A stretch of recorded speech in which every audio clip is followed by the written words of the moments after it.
अस्सलामुअलैकुम, good morning Lahore. जागो लाहौर में आप सबको खुश आमदीद कहते हैं जनाब। एक नए हफ्ते, एक नए दिन और एक नई खिली खिली और खूबसूरत सी सुबह के साथ मैं हूँ आपकी होस्ट मुनीब आसिफ। इस उम्मीद और इस दुआ के साथ कि आप लोग जहाँ कहीं भी होंगे खुश होंगे और आपके इर्द गिर्द जो मौजूद लोग हैं आपकी वजह से वो लोग भी खुश होंगे। सुबह के खूबसूरत आगाज़ के साथ जनाब नए हफ्ते का भी आगाज़ हो चुका है और अगर हफ्ते का आगाज़ अच्छे अंदाज में किया जाए तो इसके समरात ना हमारे पूरे हफ्ते पर पड़ते हैं और अच्छा गुजरता है। तो जनाब अपने हफ्ते का आगाज़ हमें मुस्बत एनर्जी के साथ और अच्छी सोच के साथ करना चाहिए। तो चलिए अपनी सुबह का आगाज़ एक खूबसूरत सी बात के साथ करते हैं और हज़रत वासिफ़ अली वासिफ़ साहब का एक कॉल है जो आपके साथ शेयर करते हैं। और वासिफ़ अली वासिफ़ साहब फरमाते हैं कि इंसान जितनी मेहनत अपने ऐब या फिर ख़ामियाँ छुपाने में करता है ना, इतनी ही अगर मेहनत वो अपनी ख़ामियाँ दूर करने पर लगाए तो वो ऐब और वो ख़ामियाँ उससे आधी मेहनत में बआसानी ख़त्म हो सकती हैं। और हकीकत भी यही है कि हम जो एनर्जीज़ अपनी ख़ामियाँ छुपाने में ज़ाया कर देते हैं, अगर उन्हें पॉजिटिव वे में सर्व करें ना तो हम अपने ऐब दूर कर सकते हैं। तो इसलिए ये बड़ी खूबसूरत उनका कॉल है और ख़ूबसूरत बात है जिसका जनाब अगर देखा जाए तो पैगाम भी बड़ा अच्छा हमें मिलता है कि जो जो चीज़ें हमें पता होती है कि हमारे अंदर क्या ख़ामी मौजूद है जिसको बेहतर करने की हमें कोशिश करनी चाहिए, लेकिन हम उन ख़ामियों को बेहतर करने के बजाय उनको छुपाने की कोशिश कर रहे होते हैं और उनको छुपाने में हम लोग बहुत ज़्यादा और भी जद्दोजहद करते हैं। हमें बहुत सारे ऐसे अमाल करने पड़ जाते हैं जो हमारे लिए भी ठीक नहीं होते हैं और किसी और के लिए भी ठीक नहीं होते हैं। तो इसलिए अपने ऐबों को छुपाने से बेहतर है, अपनी गलतियों को छुपाने से बेहतर है कि जनाब उनको बेहतर करने की तरफ जाया जाए, बेहतर करने की तरगीब सोची जाए, ना कि उनके ऊपर पर्दे डाले जाएँ। क्योंकि कहा जाता है कि एक छोटे से झूठ को छुपाने के लिए हमें 100 और झूठ बोलने पड़ते हैं। तो इसलिए बेहतर होता है कि एक बार ही सच बोल लिया जाए और इन तमाम तर झूठों से छुटकारा हासिल कर लिया जाए। क्योंकि अगर एक झूठ आपको इतनी देर तक लेकर चलना पड़ेगा जिसके लिए आपको और भी ज़्यादा 100 झूठ बोलने पड़ेंगे तो उसका कोई फ़ायदा नहीं होता है। आप एक तो अपनी ज़ात के अंदर या अपनी नज़रों के अंदर भी बुरा भला सोच रहे होते हैं और दूसरा अल्लाह के सामने भी आप जो है इस हवाले से बुरा बन रहे होते हैं। तो अब आगे बढ़ते हैं, ये आज का पैगाम था जो हमने आपके साथ शेयर किया। अब आगे बढ़ते हैं, सेगमेंट हमारा हेल्थ एंड फिटनेस जिसमें हम सेहत से जुड़े मुख्तलिफ मसाइल पर गुफ्तगू करते हैं और एक्सपर्ट से इनका बेहतर इलाज और एहतियात जानते हैं। तो जनाब अल्लाह ताला ने ना हमारे जिस्म में एक ऐसा स्मार्ट सिस्टम नस्ब किया है जिसका काम जिस्मानी उतार चढ़ाव का तवाज़ुन बरकरार रखना है और इस सिस्टम में कई इक़साम के गदूद मुख्तलिफ अफ़ाल अंजाम दे रहे होते हैं और जिनमें सबसे अहम थायराइड ग्लैंड्स हैं। और कुदरती तौर पर हमारा जिस्म थायराइड हार्मोन्स बनाता है जो जिस्म में पाए जाने वाले मुख्तलिफ निज़ामों में अपना किरदार अदा करते हैं। और अगर किसी भी वजह से इस ग्लैंड के अफ़ाल में गड़बड़ पैदा हो जाए यानी हार्मोन्स कम या फिर ज़्यादा तादाद में बनने लगें तो थायराइड का मर्ज़ लाहक हो जाता है और जिसकी बहुत सारी इक़साम भी मौजूद हैं। तो आज हम इसी पे बात करेंगे क्योंकि रिसर्च के मुताबिक ये बताया जा रहा है कि मर्दों में जो थायराइड की इक़साम है या थायराइड का जो मर्ज़ है वो कम है ख़वातीन की निस्बत। हर 8 में से ख़ास तौर पर पाकिस्तान में बताया जाता है कि हर 8 में से एक जो ख़ातून होती है वो थायराइड का शिकार ज़रूर होती है। तो आज हम बात करेंगे कि थायराइड की बीमारी है क्या, इसका इलाज, इसकी एहतियात समेत इसकी इक़साम पर भी गुफ्तगू करेंगे और कौन कौन सी ग़िज़ा हमें खानी चाहिए, कौन कौन सी ग़िज़ा से हमें परहेज़ करना चाहिए ताकि थायराइड की प्रॉब्लम से बचा जा सके। इस वक्त इन स्टूडियोज़ में हमारे साथ मौजूद हैं डॉक्टर समिया ख़ान हैं जो कि कंसल्टेंट फैमिली फिजिशियन है। डॉक्टर समिया आपको वेलकम कहती हूँ जागो लाहौर में। कैसी हैं आप? जी अल्हम्दुलिल्लाह ठीक है, अल्हम्दुलिल्लाह। और इनके साथ हमें डॉक्टर मारिया जुबैर ने भी ज्वाइन किया है जो कि क्लिनिकल न्यूट्रिशनिस्ट हैं। डॉक्टर मारिया आपको भी वेलकम कहती हूँ जागो लाहौर में। कैसी हैं आप? ठीक है। अच्छा डॉक्टर समिया, सबसे पहले आप ही से स्टार्ट करूंगी। थायराइड का प्रॉब्लम बहुत ज़्यादा बढ़ता जा रहा है और जिस तरह मैंने बात की कि खास करके इसकी जो रेशो है वो ख़वातीन में ज़्यादा है। जी जी 8 to 1 रेशो है। 8 to 1 रेशो है इसकी। तो बताइएगा ये थायराइड होता क्या है और क्या एक तो काम क्या करता है ये, सबसे पहले तो ये बताइए। थायराइड जो है ये एक गदूद है जो हमारी नेक में गर्दन के सामने होता है। जो हमारी सांस की नाली और जो खुराक की नाली है उसके सामने है और उसको एनसर्कल करता है। ये थायराइड जो है आप समझ लें कि जैसे एक गाड़ी के पेट्रोल की टंकी होती है और ये पेट्रोल अगर आप गाड़ी में डालते हैं तो तमाम और उसके जो पार्ट्स हैं वो काम करते हैं। अगर पेट्रोल नहीं होगा तो बिल्कुल भी गाड़ी नहीं चलेगी। तो ये हमारी बॉडी का पेट्रोल बनाता है जो हेड टू टो, सर से लेके पाँव तक सारे के सारे निज़ाम को मुतासिर करता है। तो इसकी जो है एग्जाम कभी ये होता है कि इसका फंक्शन जो है वो ज़्यादा हो जाता है, उसको हम कहते हैं हाइपरथायराइडिज्म। अगर उसका फंक्शन लेस हो जाता है तो उसको हाइपोथायराइडिज्म बोला जाता है। तो हाइपर बहुत कॉमन नहीं है लेकिन हाइपोथायराइडिज्म जो है वो बहुत कॉमन बीमारी है और ख़ासकर ये औरतों में ज़्यादा होती है। और औरतों में इसकी रेशो क्यों ज़्यादा पाई जाती है? इसकी कोई ख़ास वजह मालूम नहीं है लेकिन ये है कि ये औरतों में ज़्यादा होती है। मतलब औरतों में हार्मोन्स का प्रॉब्लम ज़्यादा होता है, इस वजह से ये ज़्यादा पाई जाती है? नहीं, इसकी कॉज मालूम नहीं है। कॉज अभी बेसिकली लेडीज़ में ना अप एंड डाउन बहुत ज़्यादा आते हैं हार्मोन्स के, लाइक ड्यूरिंग प्रेगनेंसी या फिर मीनोपॉज, आफ्टर डिलीवरी, पोस्टपार्टम में। तो वो हार्मोन्स काफ़ी ज़्यादा अप एंड डाउन होते हैं जिसकी वजह से अब ये जो ग्लैंड है थायराइड ग्लैंड, तो उसका रिलीज भी ऊपर नीचे होता रहता है जिसकी वजह से अक्सर हाइपो या हाइपर कोई भी कंडीशन हो सकती है और वो ख़वातीन में ज़्यादा पाई जाती है। तो क्या कहेंगी आप डॉक्टर मारिया कि किस तरह की ग़िज़ा हमें लेनी चाहिए अगर हम लोग थायराइड का शिकार हैं? देखें, हाइपरथायरॉयडिज्म और हाइपोथायरॉयडिज्म में यही है कि एक तो हेल्दी बैलेंस डाइट लेनी है। बाकी आपने अवॉइड करनी है फैटी फूड्स को या फिर प्रोसेस्ड फूड्स को, और एक लीवी ग्रीन वेजिटेबल्स, मतलब लीव्स वाले जो सब्जियां होती है ना उनको अवॉइड करना है। जैसे वो नहीं खानी है, पत्तों वाली सब्जियां, हरे पत्ते नहीं खाने। उसकी रीज़न ये है कि उसमें आयोडीन ज़्यादा हो जाता है ना। जब हमारे अंदर हाइपोथायरॉयडिज्म या हाइपरथायरॉयडिज्म की कंडीशन होती है तो आयोडीन की वजह से कंडीशन ज़्यादा वर्स्ट हो सकती है, आयोडीन की कमी से। आयोडीन की कमी से। तो इस वजह से ग्रीन लीवी वेजिटेबल्स को अवॉइड करना है और फैटी फूड को अवॉइड करना है। और प्रोसेस्ड फूड जो है बॉडी की आयोडीन को कंज्यूम कर लेती है। ठीक है, और उसकी वजह से या तो हाइपो हो जाता है या हाइपर होना शुरू हाइपो हो जाता है कंज्यूम करने से। ठीक है, तो इन दोनों में क्या डिफरेंस मौजूद है, हाइपर में और हाइपो में, और दोनों में क्या सेम साइंस और सिम्टम्स आते हैं? नहीं, इनके साइंस और सिम्टम्स कम्प्लीटली डिफरेंट होते हैं, ऑपोजिट हो जाते हैं। जैसे हाइपो बहुत ज़्यादा कॉमन है तो हम हाइपो के बारे में ज़्यादा बात करेंगे। उसमें ये होता है कि जब हार्मोन हम टेस्ट करवाते हैं, इसका मेन जो होता है ब्लड टेस्ट से ये पता चलता है। तो उसमें एक हार्मोन होता है TSH, वो ज़्यादा होना शुरू हो जाता है, और T3 और T4 ऑलमोस्ट कभी तो नॉर्मल रहते हैं और कभी कम हो जाते हैं। उससे हम डायग्नोज करते हैं कि इसमें क्या चेंजेस आ रहे हैं। तो उसके लिए फिर हम ब्लड टेस्ट करवा के और कई दफ़ा अल्ट्रासाउंड करवाना पड़ता है। जी बिल्कुल। तो इसके साइंस एंड सिम्टम्स क्या होते हैं? हाइपोथायराइडिज्म के साइंस एंड सिम्टम्स में मेन ये है हेड टू टो ये अफेक्ट कर रहा होता है। तो मेन कॉमन जो है इसमें टायर्डनेस होती है, इजी फटीग होती है। अगर हम हेड से शुरू करें तो हेयर फॉल आ जाता है, हेयर थिन हो जाते हैं, रफ हो जाते हैं। उसके बाद अगर ब्रेन की तरफ जाते हैं आप तो मेमोरी आपकी अफेक्ट हो जाती है, कन्फ्यूजन्स होती हैं, मूड स्विंग्स होते हैं, एंजाइटी, डिप्रेशन। उसके बाद अक्सर ये होता है कि जब हेयर फॉल होता है तो आपका 1/3 जो आईब्रोज का है वो बाल जो हैं वो सारे झड़ जाते हैं, स्किन जो है वो रफ हो जाती है। फिर आप अगर नीचे आते जाते कई दफ़ा ये कि थायराइड एनलार्ज हो जाता है।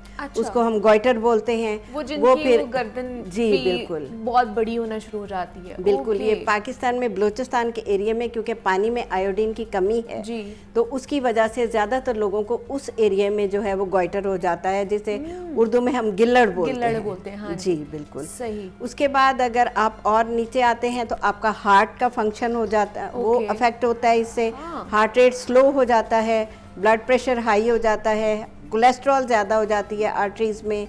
और फिर पेट में आते हैं आप तो ये आंतें इफेक्ट होती हैं, उनकी मूवमेंट स्लो हो जाती है, कॉन्स्टिपेशन हो जाती है।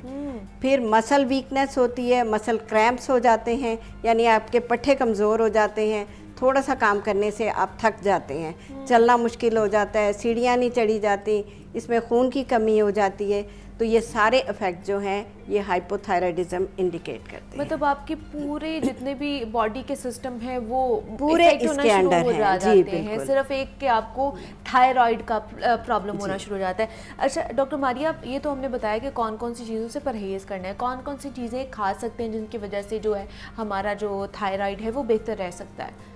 थायराइड को बैलेंस करने के लिए एक तो जिन चीज़ों को अवॉइड करना है, उसके अलावा जो पीछे रह जाती हैं उन चीज़ों को बैलेंस में लेना है। क्योंकि देखें अब हाइपोथायरॉयडिज्म है तो हमारा मेटाबॉलिज्म हाइपोथायरॉयडिज्म में बहुत ज़्यादा स्लो डाउन हो जाता है, जिसकी वजह से हमारा वेट गेन होना शुरू हो जाता है। इसलिए हमें शुगरी चीज़ों को अवॉइड करना है और बाकी जो डाइट हमने लेनी है हेल्दी बैलेंस डाइट लेनी है। ब्रेकफास्ट में आप योगर्ट ले सकते हैं क्योंकि उसमें प्रोबायोटिक्स हैं, तो वो आपकी हार्मोन्स को बैलेंस करते हैं। उसमें काफ़ी हेल्पफुल होता है। बजाय कि आप दूध लें तो आप डायरेक्ट योगर्ट ले लें तो वो ज़्यादा आपके लिए बेनिफिशियल है। दूध नहीं है उस तरह बेनिफिशियल? दूध उस तरह नहीं है क्योंकि दूध में प्रोबायोटिक्स उस रेंज पे नहीं है। वो कम होते हैं दही के निस्बत। हाँ जी, इसलिए आप नाश्ते में योगर्ट ले सकते हैं, साथ नट्स ले सकते हैं, अंडा ले सकते हैं प्रोटीन मसल हेल्थ के लिए। ठीक है, क्योंकि एग सोर्स प्रोटीन की सोर्स है, तो हमारे मसल्स को प्रोटीन चाहिए होता है नॉर्मल फंक्शनिंग के लिए या हेल्दी फंक्शनिंग के लिए। तो नाश्ते में आप एक ब्राउन ब्रेड के साथ अंडा और योगर्ट ले सकते हैं, साथ आप नट्स ले सकते हैं, लेकिन नट्स में पीनट्स हमें अवॉइड करने हैं। पीनट्स कंडीशन को वर्स्ट कर सकते हैं, मतलब हाँ जी, वो बहुत ज्यादा डिस्टर्बिंग होते हैं। और हमारे यहाँ पे तो इतनी पीनट्स खाई जाती है, सर्दियों में तो खास तौर पे खाई जाती है। हाँ जी, ऐसे ही थायराइड के पेशेंट्स के लिए कहा जाता है कि उनके लिए अवॉइड करें। हाँ जी, थायराइड की कंडीशन मतलब जिनको हो थायराइड का इशू, उन्हें पीनट्स अवॉइड करने पड़ते हैं। उसके अलावा बाकी सारे नट्स उनके लिए हेल्दी हैं। लेकिन क्या चिकन से भी प्रोटीन लिया जा सकता है? बिल्कुल, चिकन से भी प्रोटीन लिया जा सकता है, लेकिन उस पर यही है कि फैटी ना हो, मतलब चेस्ट पीस आपने चूज करना है। वो मतलब प्रोटीन लेवल उस पर हाई होता है और फैट कंटेंट कम होता है। ठीक है, और मीट और बीफ अवॉइड करना चाहिए? मीट और बीफ अवॉइड करना है और ग्रीन लीवी वेजिटेबल्स अवॉइड करनी है। बीफ असल पे बीफ में भी यही है ना कि वो फैटी मीट है। तो हमें फैट्स को अवॉइड करना है क्योंकि ऑब्वियसली हमारा मेटाबॉलिज्म पहले ही स्लो डाउन हुआ है, तो वेट लॉस तो होना नहीं है। तो उसके लिए यही है कि जितने फैटी फूड कम हो वो इतने बेनिफिशियल है हमारे लिए, उतने बेनिफिशियल हो सकते हैं। अच्छा, दूसरा डॉक्टर साहिबा, हम देखते हैं कि जिनको थायराइड का प्रॉब्लम होता है ना, उनको अग्रेशन, गुस्सा बहुत ज़्यादा आता है, मूड स्विंग्स बहुत ज़्यादा होना शुरू हो जाते हैं, एंजाइटी और डिप्रेशन की तरफ जो ले जाते हैं, अगर इसको ट्रीट ना किया जाए। अच्छा, अगर ट्रीटमेंट में डिले किया जाए तो फिर ये बीमारी बढ़ती जाती है। तो क्या है इसका ट्रीटमेंट, क्या है फिर? जी, इसका ट्रीटमेंट जो है, एक दवाई होती है थायरॉक्सिन, वो देते हैं। अच्छा, लेकिन ये है कि दवाई के साथ साथ जैसे इलाज से परहेज बेहतर है, डॉक्टर साहबा ने बताया, तो परहेज भी बहुत करनी चाहिए। तो दवाई में सिर्फ ट्रीटमेंट में से दवाई दी जाती है या और भी कुछ इसमें ऐड ऑन किया जाता है? मोस्टली जो है ये दवाई ही दी जाती है, लेकिन साथ सप्लीमेंट देते हैं, जैसे विटामिन डी है, विटामिन ए है, ये विटामिन सी, इनके लेवल्स भी बरकरार रखने होते हैं। तो अगर इनके लेवल्स, बाकी विटामिन्स के लेवल्स कम होते हैं तो फिर भी कंडीशन जो है वो वर्स हो जाती है। जी। अच्छा, ये क्या जेनेटिक्स में भी आ सकती है ये बीमारी? जी बिल्कुल, जेनेटिक्स में भी है और एनवायरमेंटल भी है। जैसे मैंने आपको बताया कि जिन एरियाज में पानी में आयोडीन कम है, उन एरियाज में कॉमन होती है, जेनेटिक्स है। और ऑटोइम्यून भी हो जाती है। ऑटोइम्यून का मतलब है कि आपका जो मुदाफ़ियाती निज़ाम है वो खुद ही जो है वो अगेंस्ट हो जाता है, तो उससे फिर थायराइड में सोजिश हो जाती है और फिर उसका फंक्शन जो है वो मुतासिर होता है। जी, अच्छा, जैसे डॉक्टर मारिया, आयोडीन का बहुत ज़्यादा इसमें अमल दखल है, जिसकी वजह से ये आपका टारगेट भी हो सकता है या एक्टिव हो सकता है थायराइड।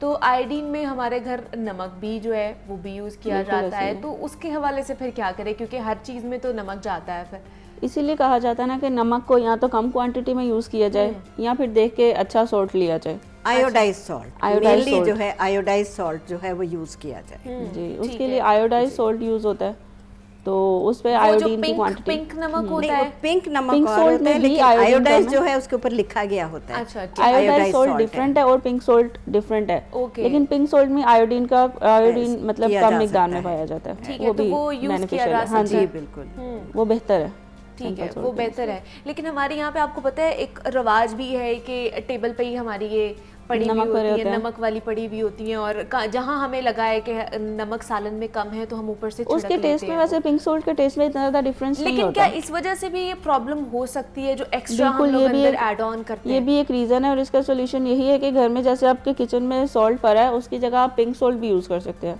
अच्छा, मतलब मैं तो घर में पिंक सॉल्ट ही यूज़ करती हूँ, क्योंकि ऑब्वियसली उसमें आयोडीन की क्वांटिटी इतनी नहीं है, तो वो बेहतर है। खाने में भी आप वही डालें और अपनी टेबल पे भी आप वही रखें तो वो काफ़ी बेहतर तो वो ज़्यादा बेहतर। अब तो इतनी अवेयरनेस आ गई हुई है ये पिंक सॉल्ट के हवाले से, आयोडीन वाले सॉल्ट के हवाले से।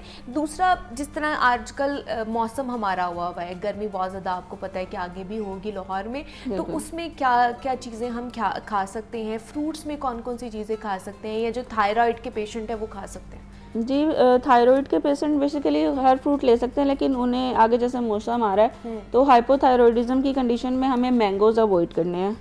ओके। और बनानास और ग्रेप्स अवॉइड करने हैं। ज़्यादा शुगरी जो फ्रूट्स है ना, जिनमें चीनी की मिकदार ज़्यादा है, कार्बोहाइड्रेट्स की, उनको अवॉइड करना हो। बाकी ऑब्वियसली गर्मी है, डिहाइड्रेशन वगैरह होती है, तो वाटरमेलन अच्छी ज़्यादा क्वांटिटी में ले सकते हैं आप। ओके। और बाकी सिट्रस फ्रूट, ऑरेंजेस बहुत हेल्दी हैं हाइपोथायरॉयडिज्म के पेशेंट के लिए, तो वो रिकमेंडेड है। मैंगो आपने कहा है कि मैंगो नहीं आपने बिल्कुल नहीं खाने, और जो हर किसी को पसंद होते हैं, क्योंकि आम और केला थोड़ी मिकदार में रखें। लेकिन ये कि बिल्कुल अवॉइड नहीं कि बिल्कुल आपने बंद कर देना है, बैन हो गई है चीज, ऐसा नहीं है। लेकिन बहुत थोड़ी मिकदार में और एहतियात के साथ यूज कर सकते हैं। बैलेंस डाइट जो है वो लेनी चाहिए हमें। ठीक है। ऑर्गेनिक डाइट का इस्तेमाल करें, ज़्यादा से ज़्यादा केमिकल्स को अवॉइड करें। ये जो सॉफ्ट ड्रिंक्स हैं, फास्ट फूड्स हैं, इनको अवॉइड किया जाए। पैकेज्ड प्रोसेस्ड फूड्स, इन सब की तरफ ना जाएं तो बेहतर है। अच्छा, दूसरा डॉक्टर समीर, मैं ये जानना चाहूँगी, इसकी कोई एज ब्रैकेट है, या ये कभी भी किसी को भी हो सकता है ये थायराइड? नहीं, ये कभी भी किसी को भी हो सकता है, लेकिन आम तौर पे ये अबव 50 जो है वो कॉमन है। 12 साल से लेके 50 तक बहुत ज़्यादा कॉमन नहीं है, लेकिन अबव 50 इसका रिस्क ज़्यादा है। इसका रिस्क ज़्यादा है, और उनमें ज़्यादा हो जाता है जिनकी जेनेटिक्स में ये है, जिनकी जेनेटिक्स में है, या एनवायरमेंटल है, या एनवायरमेंटल प्रॉब्लम भी हो सकती है। बिल्कुल। ये स्मॉग जो हमारे यहाँ पे बहुत ज़्यादा है, क्या उसकी वजह से भी ये केमिकल्स आपको पता है कि पूरी बॉडी को अफेक्ट करते हैं, तो उसमें फिर थायराइड भी आ जाता है। और ये क्या इसकी जो ट्रीटमेंट है, या इसकी जो दवाई आपने बताई, मेडिसिन बताई, ये फिर सारी ज़िंदगी खानी पड़ती है पेशेंट को? जी, आमतौर पे सारी ज़िंदगी लेनी पड़ती है, लेकिन कुछ केसेस में जहां अल्लाह ताला की मदद शामिल हाल होती है ज़्यादा, वो भी ठीक भी हो जाते हैं। बिल्कुल ठीक हो जाते हैं? बिल्कुल ठीक भी हो जाते हैं चंद केसेस, लेकिन ज़्यादातर में ये हमेशा सारी ज़िंदगी लेनी पड़ती है। सारी ज़िंदगी लेनी पड़ती है। लेकिन इसके कोई वर्स्ट सिनेरियो भी होता है कि लास्ट स्टेज हो इसकी? जी बिल्कुल ऐसा होता है। अगर इसका इलाज ना किया जाए, बर वक्त इलाज ना किया जाए, तो ये फिर बीमारी आगे बढ़ती चली जाती है, और फिर वो मैडनेस तक, मिक्स एडिमा उसे कहते हैं, उससे इंसान बेहोश भी हो जाता है। आखिरी स्टेजेस में इमरजेंसी में एडमिट करना पड़ता है, इसलिए बर वक्त इसका इलाज बहुत ज़रूरी है।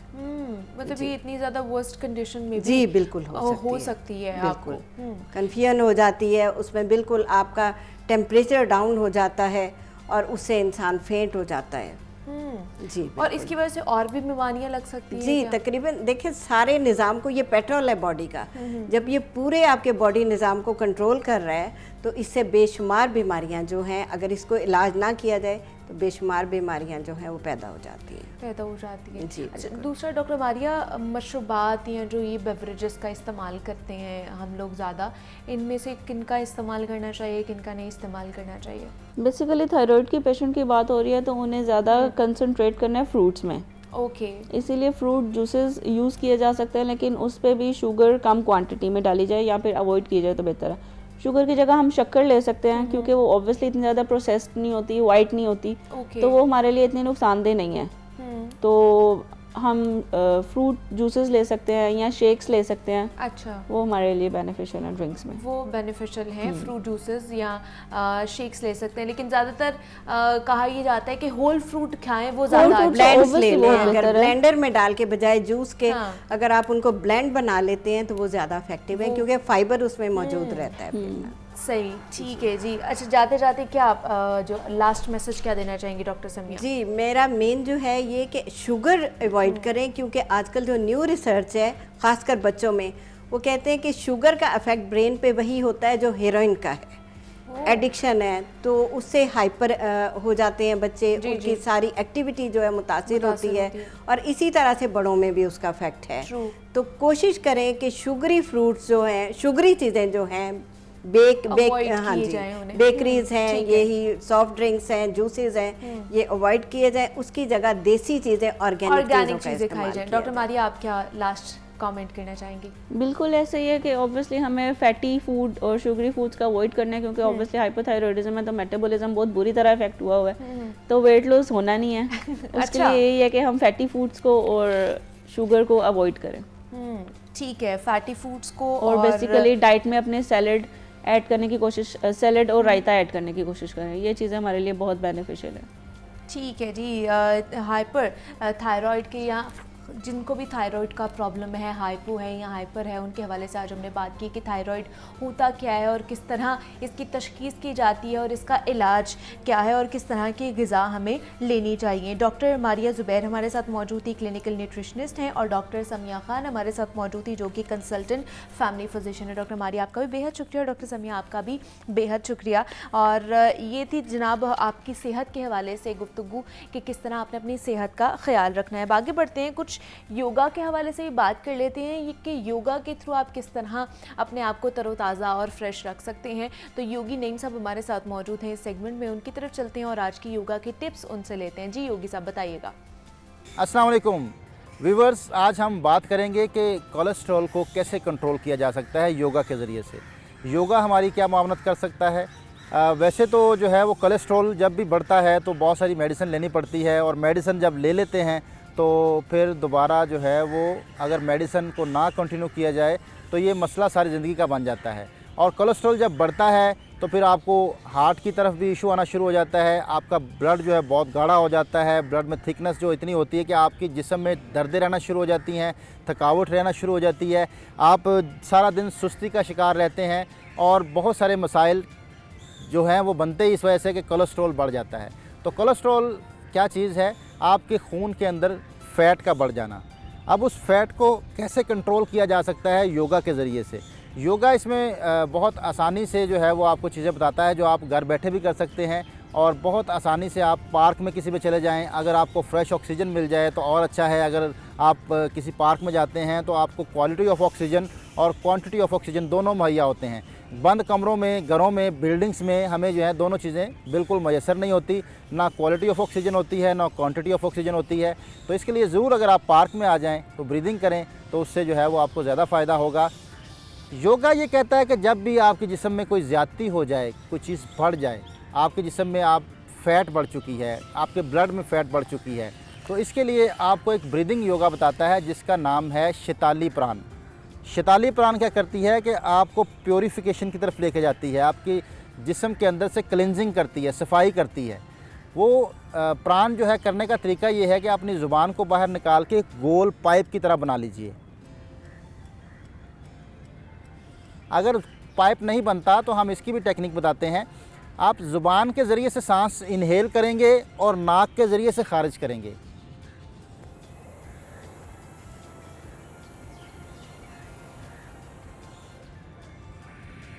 जब सांस निकालेंगे तो ज़ुबान को अंदर ले जाएंगे, मुंह बंद कर लेंगे और नाक से सांस निकलता रहेगा।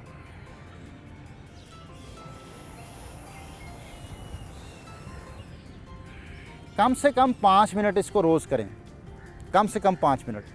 ये एक ऐसी ब्रीदिंग है कि अगर आपके जिस्म में टॉक्सिन्स बढ़ जाएं, जहर बढ़ जाएं, कुछ भी ऐसी चीज़ बढ़ जाए, तो अगर आप इसको करते हैं तो फ़ौरन इससे जो है वो आपके प्योरीफिकेशन शुरू हो जाती है, आपके अंदर से जहर ख़त्म होना शुरू हो जाते हैं, आपके अंदर से किसी भी किस्म का कोई फाजिल मादा है वो निकलना शुरू हो जाता है। तो अगर आप ये करते हैं तो इसके ज़रिए से आप अपने कोलेस्ट्रॉल को नॉर्मल कर सकते हैं, शैताली प्राण के ज़रिए से। और इसके साथ अगर हम आपको एक और क्रिया बताएं जो कि बहुत बेहतरीन है, अगर आप क्रिया कर लेंगे तो इससे बहुत जल्दी कोलेस्ट्रॉल आपका नॉर्मल हो जाएगा। क्रिया है कपालभाति। कपालभाति जो है वो संस्कृत ज़बान का लफ्ज़ है, शैताली भी संस्कृत ज़बान का लफ्ज़ है। शैताली का मतलब है ठंडक, और कपालभाति जो है इसका मतलब है माथे की रौनक, चेहरे की खूबसूरती। ज़ाहिर बात है जब आपका ब्लड प्योर होगा, आपके ब्लड में फ़ैट नहीं होगा, कोलेस्ट्रॉल नॉर्मल होगा, तो ही आपके चेहरे पे जो है वो रौनक आ सकती है, तो ही आपका चेहरा खूबसूरत हो सकता है। तो हम क्रिया करेंगे कपालभाति। कपालभाति करने का तरीका ये है कि सांसों को झटके से निकालना है। जैसे हम नाक साफ़ करते हुए अक्सर झटका लगाते हैं ना, तो इस तरह आपने सांस लेना भी है पहले, लेकिन जब सांस निकालना है तो पेट की जरक से, झटके से आपने सांस को बाहर निकालना है। मैं हाथ रख लेता हूँ, शुरू में आप हाथ रख सकते हैं।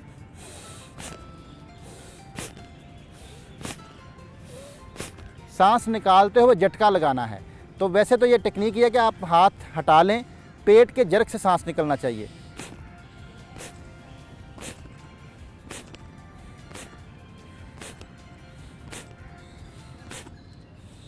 तेज़ी से नहीं करना, आपने सांस लेना भी है, निकालना भी है। अब आपको एक मुद्रा बताते हैं। ये क्रिया भी आप कम से कम 5 मिनट करें। 1 मिनट करें, 1 मिनट रेस्ट कर लें, 1 मिनट करें, 1 मिनट रेस्ट कर लें, इस तरह 5 मिनट करें आप। अब एक मुद्रा बताते हैं जो कोलेस्ट्रॉल को बहुत जल्दी नीचे ला सकता है। दरमियान की 2 उंगलियां अंगूठे के साथ मिला लें, सिर्फ टच करना है, ज़ोर नहीं लगाना। तीनों पोर बराबर करके टच कर लें, और हाथ की पोजीशन कोई भी हो सकती है, ऐसे रख लें, ऐसे रख लें। जैसे आप इसको लेट के या बैठ के करें, वॉक करते हुए नहीं करना आपने। फिज़िकल पोजीशन आपकी स्टिल होनी चाहिए। गाड़ी में सफ़र कर रहे हैं तो कर सकते हैं, किसी एक हाथ से भी बना सकते हैं। तो इन चीज़ों से आपका कोलेस्ट्रॉल लेवल बहुत जल्दी जो है वो नॉर्मल की तरफ आना शुरू हो जाएगा। ठीक है जी, योगी नईम साहब हमारे साथ मौजूद थे और कोलेस्ट्रॉल लेवल को बरकरार रखने के हवाले से बता रहे थे टिप्स। योगी साहब बहुत शुक्रिया। यहाँ पे एक छोटी सी ब्रेक लेते हैं, मिलते हैं इस ब्रेक के बाद।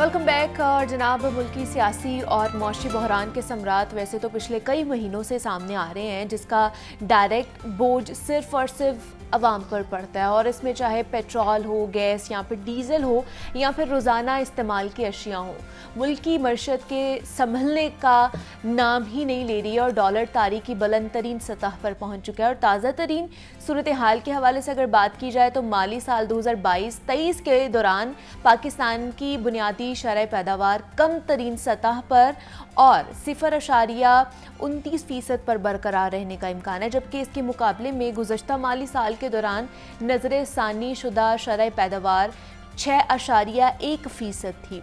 रवा बरस GDP का असल जो हदफ है वो 5% था, ताहम ये मुस्बत 0.29% तक रही और तरक्की की इस कम तरीन सतह से गुर्बत और बेरोज़गारी बढ़ेगी। ताहम सरकारी तौर पर इन दोनों के एदादो शुमार के बारे में कुछ नहीं बताया गया है। और रवा माली साल के दौरान GDP का हुजूम 38.927 खरब रुपए रहा है, जबकि गुज़श्ता माली साल के दौरान ये देखा गया है तो 38.814 खरब था। और ये सारी सूरत हाल के हवाले से तो आपको हमने अपडेट किया है। इकॉनमी की बेहतरी के लिए हमें फ़ौरी तौर पर क्या क्या इक़दामात करने चाहिए, किस तरह की पॉलिसीज़ बनानी चाहिए जिसकी वजह से हम लोग तरक्की कर सकते हैं या स्टेबल हो सकती है हमारी इकॉनमी, हमारी तरक्की, इस हवाले से बात करेंगे। हाकान नजीब साहब हमारे साथ मौजूद हैं जो कि इकोनॉमिस्ट हैं। हाकान साहब, बहुत शुक्रिया आपके वक्त का कि हमारे लिए आपने वक्त निकाला। सर बताइएगा कैसे, किस तरह के इक़दामात उठाने की सबसे पहले तो हमें ज़रूरत है ताकि हमारी जो इकॉनमी है उसको स्टेबल किया जा सके। देखिए, ये बात याद रखें कि लोगों के लिए ये इस वक्त one of the toughest years हैं। कई लोगों ने तो शायद जिनकी उम्र कम हो उन्होंने इससे टफर ईयर देखा ही ना हो। और ये मैं इसलिए कहता हूँ कि जो फूड इन्फ्लेशन है, यानी कि जो कीमतों का बढ़ना है, जो हमारी वो अशिया हैं जो हम खाते हैं पीते हैं, फ्रूट है, वेजिटेबल्स हैं, घी है, एडिबल ऑयल है, गोश्त है, इन सब की कीमतों में खातिर खा इजाफा हुआ। यानी कि इतना इजाफा हुआ कि 48% इजाफा है पिछले माह कंपेयर टू लास्ट ईयर। सो ये बहुत बड़ा इजाफा है। सो एक तो ये है कि लोगों को मैं हमेशा कहता हूँ कि आप अपना तर्ज अमल जो है वो अगर ठीक करेंगे या मुख्तलिफ होगा, यानी कि बिजली कम इस्तेमाल करें, गैस कम इस्तेमाल करें, बाहर कम जाएं, एक और इनकम पैदा करें। हाकान साहब, अगर गैस आ ही नहीं रही हो और बिजली भी ना आ रही हो तो फिर कैसे इस्तेमाल की जाए? तब भी कम ही इस्तेमाल होगी, लेकिन जो टैक्सेस हैं, जो बिल्स हैं, वो तो ज़्यादा ही आएंगे। जी, तो मैं इसीलिए कहता हूँ कि अगर मतलब नहीं आ रही वो तो एक बात है, बट आप अपने कमरे को हवादार बनाएं। मैं ये इसलिए कह रहा हूँ कि इस वक्त इमीडिएटली ये चीज़ें ठीक शायद नहीं होंगी, आपकी तकलीफ बढ़ती चली जाएगी अगर आप ये मेजर्स नहीं लेंगे।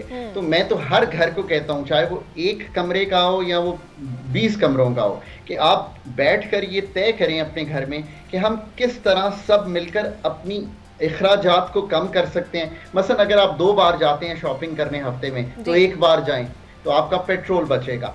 क्योंकि ये जो इस वक्त इंटरनेशनली कीमतें बढ़ी हैं, पाकिस्तान में ज़्यादा बढ़ी हैं बिकॉज हमारी रुपए की कदर जो है वो कमज़ोर है, हमारी सप्लाई साइड कमज़ोर है। ये बातें आपने सही कही हैं। हमारा जो शरह नमू यानी कि 0.29% आपने रखा कि जो हमारी ओवरऑल पैदावार है वो सिर्फ 0.29% बढ़ेगी, यानी कि ना बढ़ने के बराबर है। इससे नई जॉब्स कम क्रिएट होंगी। सो अब आप कहेंगे कि फिर जॉब कैसे ली जाए? देखिए, जॉब्स भी लेना बड़ा आसान है। हर घर में आपकी बहन, मेरी बहन, मेरा भाई जो है, अगर उसने मैट्रिक किया हुआ है तो वो क्लास 8 की ट्यूशन देना शुरू कर दे। अगर किसी ने FSC की हुई है तो वो मैट्रिक की ट्यूशन देना शुरू कर दे। अब ये बातें मैं इसलिए कर रहा हूं कि इनका असर जो है वो लोगों पर है जो आजकल हो रहा है। अब जहां तक मईशत का ताल्लुक है तो ये याद रखिए कि ये साल बहुत मुश्किल गुजरेगा। हमारी जो मतलब अभी आप कह रहे हैं कि और ज्यादा मुश्किलात का सामना करना पड़ सकता है। अभी हमने कोई मुश्किल का सामना नहीं किया, आगे और भी ज्यादा आ सकती है। देखिए, जो मुश्किल है इस वक्त वो अपनी आई थिंक पीक पर है, और वो मुश्किल का मैं जो मवाजना कर रहा हूँ वो कर रहा हूँ कीमतों के बढ़ने से, या मैं उसका तायुन कीमतों के बढ़ने से कर रहा हूँ। वो बहुत बड़ी हुई हैं, यहीं पे रहेंगी या थोड़ी और बढ़ जाएंगी। सो अगर ये इस तरह है तो आपको अपना तर्ज अमल ठीक करना है। हुकूमत के करने के बहुत से काम है। हुकूमत को एक अच्छा बजट देना है, एक रिस्पॉन्सिबल बजट देना है, एक ऐसा बजट जिसमें गरीबों को, मिडिल इनकम को एक जिसे कहते हैं टारगेटेड सब्सिडी मिल सके, टारगेटेड रिलीफ मिल सके। दूसरा ये करना है कि हुकूमत ने जो पेंशनर्स हैं, जो उनके अपने लोग काम करते हैं, उनकी तनख्वाह में इजाफा किया जा सकता है। सो ये इस किस्म की चीज़ें हैं। प्राइवेट सेक्टर को भी साथ साथ ये करना पड़ेगा कि थोड़ा बहुत जो इजाफा किया जाता है सालाना, उसको थोड़े बहुत से ज़्यादा करना पड़ेगा। बिकॉज 28% अगर एवरेज इन्फ्लेशन बन जाएगी साल की, यानी कि मेरे 100 रुपये जो हैं अब सिर्फ अगर 70 रुपये के करीब रह जाएंगे, तो उसको सप्लीमेंट करने के लिए मुझे मेरे एम्प्लॉयर को थोड़ी सी सैलरी बढ़ानी पड़ेगी। अब हुकूमत को इसके अलावा IMF का प्रोग्राम जो है उसको करने की कोशिश करनी चाहिए।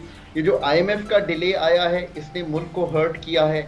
अच्छा, थोड़ा सा लोगों की नॉलेज के लिए बताएं। IMF की बहुत ज़्यादा बात हो रही थी और बहुत एक खुशगवार माहौल भी था हुकूमत की तरफ से कि IMF के साथ मामला तय पा रहे हैं, हमें वहाँ से कर्जा मिल जाएगा और तमाम तर चीज़ें जो है वो स्टेबलाइज हो जाएंगी। तो क्यों नहीं अभी तक हमें उससे पैसे मिले हैं? क्या शराइत हैं ऐसी जो हम लोग फुलफिल नहीं कर पा रहे हैं? So that's the most important question for Pakistan today कि आखिर ऐसी क्या वजह है कि हम IMF का प्रोग्राम, और IMF याद रखिए कि वो डॉक्टर है जो आपको ICU में ट्रीट करता है। तो पाकिस्तान की इकॉनमी, आप ये समझें कि एक पेशेंट है जो कि इस वक्त ICU में चला गया है। अब ICU में अगर आप कहेंगे कि एक जनरल डॉक्टर जिसको ICU की हैंडलिंग ना आती हो वो आपकी ट्रीटमेंट करे तो वो ठीक नहीं होगा। सो ICU का डॉक्टर IMF है। यही एक इंटरनेशनल आर्किटेक्चर भी है कि कोई मुल्क जब उसके पास डॉलर्स की कमी हो जाती है, यानी कि शॉर्ट टर्म में हमारे पास डॉलर्स नहीं है। IMF इसलिए नहीं हो रहा कि पाकिस्तान का और IMF का एक ट्रस्ट डेफिसिट है, और वो ट्रस्ट डेफिसिट इसलिए है कि हमने जो IMF से चीज़ें कई बार तय की पिछले 12, 14, 18 माह में, वो हम पूरी नहीं कर सके। अच्छा। और अब IMF हमें ये कह रहा है कि आप अपने कोई दोस्त ममालिक से, आप वर्ल्ड बैंक से इतने कर्जे अरेंज करें जो 5 से 6 अरब डॉलर के करीब हैं। हम 3 से 4 अरब डॉलर अरेंज कर पाए हैं और कोशिश कर रहे हैं कि बाकी भी अरेंज हो जाए। पर IMF ये भी अब आपसे कह रहा है, जो मैंने आपको शुरू में कहा, कि एक ऐसा बजट दिखाइए जो लोगों के लिए रिस्पॉन्सिबल बजट कहलाए, यानी कि उसके खसारे जो हैं वो कम हो। तो ये सब चीज़ें अगर IMF से शेयर की जाएंगी तो लेट्स होप कि हम थोड़ा सा आगे बढ़े। लेकिन आपको लगता है कि बजट इसके हवाले से तैयार किया जाएगा? बिकॉज जून में बजट भी आना है, तो क्या इन चीज़ों को मद्देनजर रखा जाएगा? So that's again, the second most important question for Pakistan today. क्या हम रिस्पॉन्सिबल नेशन होते हुए क्या हम रिस्पॉन्सिबली पॉलिटिकल एक्शंस ले सकते हैं इस वक्त कि नहीं। मैं ये समझता हूँ कि हुकूमत के पास क्योंकि बहुत कम रूम है कि वो ऐसी चीज़ें करे जो कि नापायदार हों या रिस्पॉन्सिबल ना हों, तो जितनी भी कोशिश की जाएगी वो यही है कि लोगों को रिलीफ तो दिया जाए, बट एक रिस्पॉन्सिबल रिलीफ दिया जाए और उन तबकात को ना दिया जाए जो ऑलरेडी साहिब हैसियत हैं, या उन इंडस्ट्रीज को ना दिया जाए जो ऑलरेडी जिसे कहते हैं ना उन क्रचेस पे चल रही हैं जो कि हुकूमत याफ्ता मरात हैं। सो लेट्स होप, बट ये भी याद रखिए कि मुझे कोई बहुत बड़ी उम्मीद नहीं है बजट से, और उसकी वजह ये है कि इस हुकूमत को आए 1 साल हुआ है, इन्होंने अप्रैल से अब तक एक फायर फाइटिंग की है। सो ये जो सोच लगानी पड़ती है, अब उन्होंने कुछ कमिटीज बनाई हैं, मैं कमिटीज का फैन नहीं हूं मैडम, मैं समझता हूं कि प्रोफेशनल कॉम्पिटेंस इस चीज को डिटरमिन कर सकती है।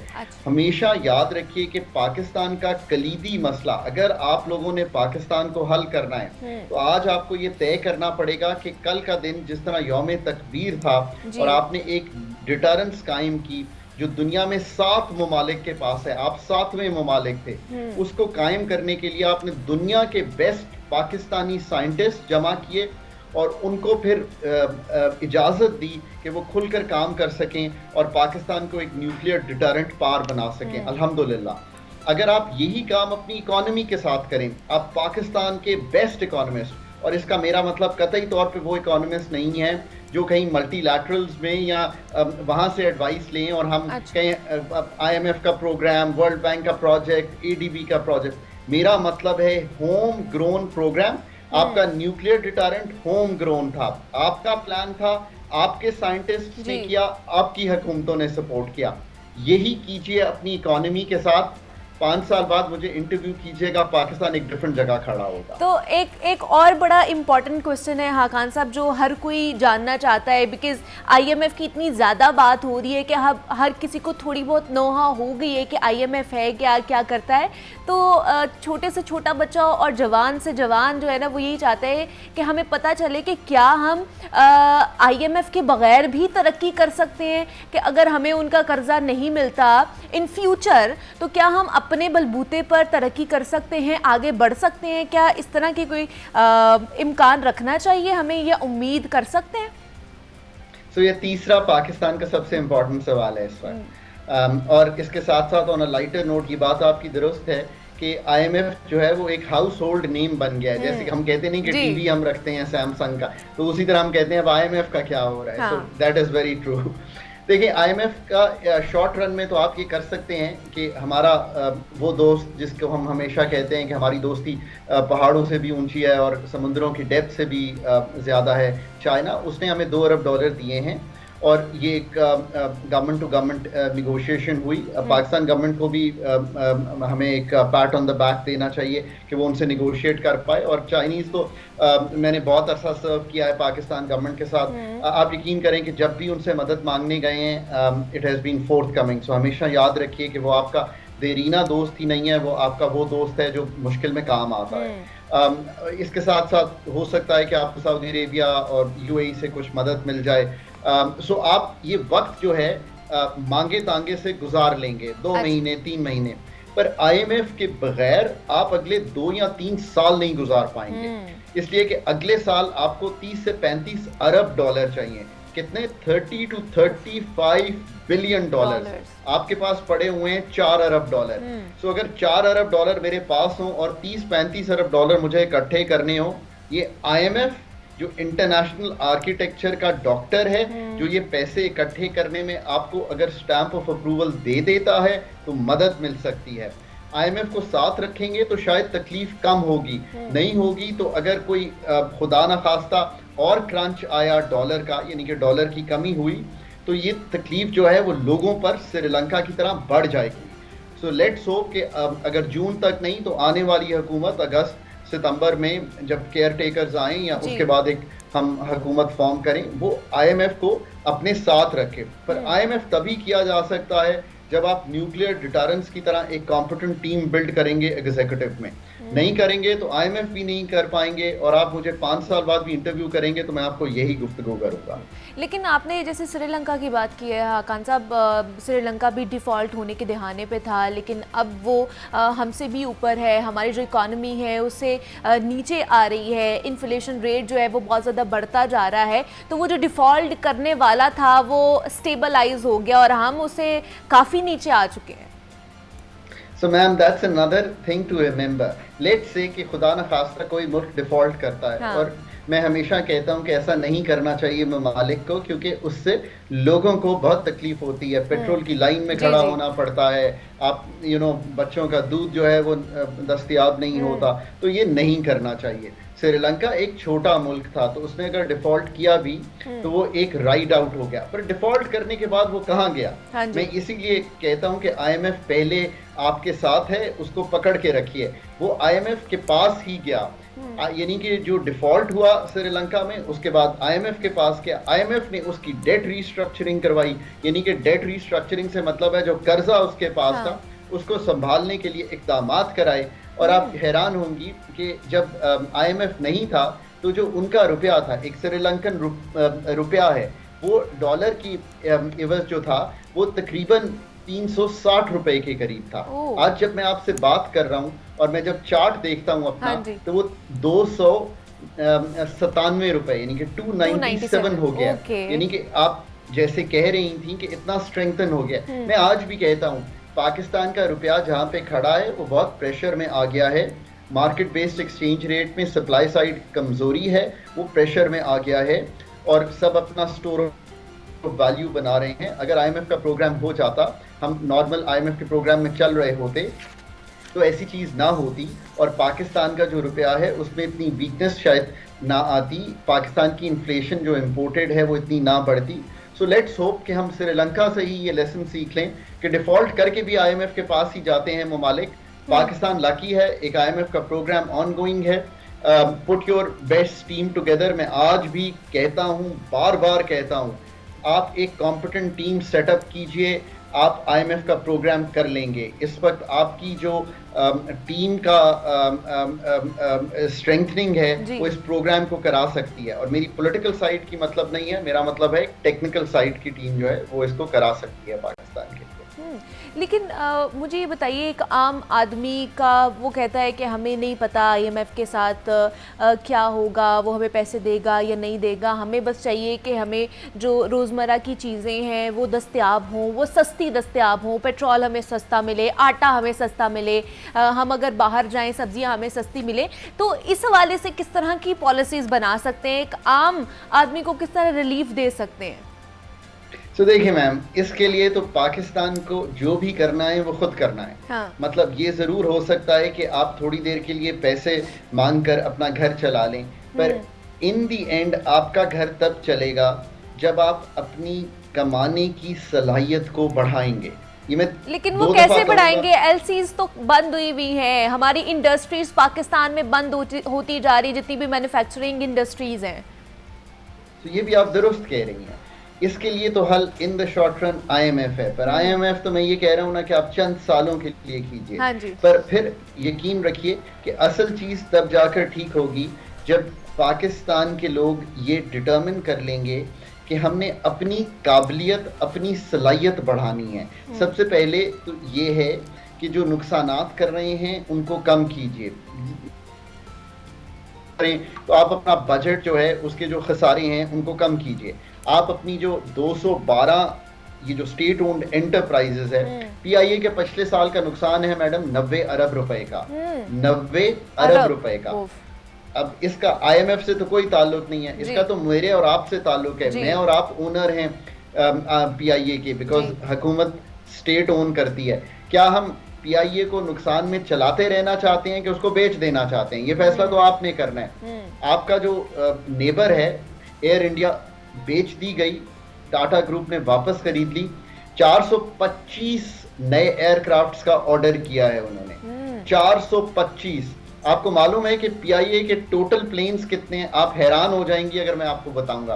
यानी कि एयर इंडिया ने 425 नए प्लेन्स ऑर्डर किए हैं। PIA के पास टोटल 34 या 38 ऑपरेटिव प्लेन्स हैं। अब आप मुझे खुद बताइए कि आप कहाँ आके मुल्क को खड़े कर दिया है हमने। मतलब इसको ठीक कीजिए, पीआईए से जान छुड़ाइए, पीआईए को बेचिए, नहीं बेचना तो कोई अच्छा चीफ एग्जीक्यूटिव लाइए और इसको मिनिस्ट्री से निकालिए और इसको एज अ कंपनी कमर्शियली चलाने की इजाजत दीजिए उस बंदे को, और उसे कहिए कि मुझे 3 साल में इसको आउटसोर्स कर दें जी, बना कर ला कर दे। ऐसा नहीं हो सकता कि हम 90 अरब का नुकसान करें। बिल्कुल ऐसे ही है। और ये जो नुकसान है ये फिर एक आम आदमी के ऊपर ही ये बोझ पड़ता है, ये किसी और के ऊपर बोझ नहीं पड़ता है, बिकॉज हमारे ऊपर से फिर टैक्सेस ज़्यादा लगाए जाते हैं और फिर वो हमें देने पड़ते हैं। हाकान नजीब साहब हमारे साथ मौजूद है, इकोनॉमिस्ट हैं। हाकान साहब बहुत शुक्रिया आपके वक्त का, और आज आपने डिटेल में हमारे साथ गुफ्तगू की है और किस तरह इकोनॉमी को बेहतर किया जा सकता है, क्या क्या हमें इकदाम उठाने की ज़रूरत है, इस पर हमने बात की। यहाँ पर एक छोटी सी ब्रेक लेते हैं, मिलते हैं इस ब्रेक के बाद।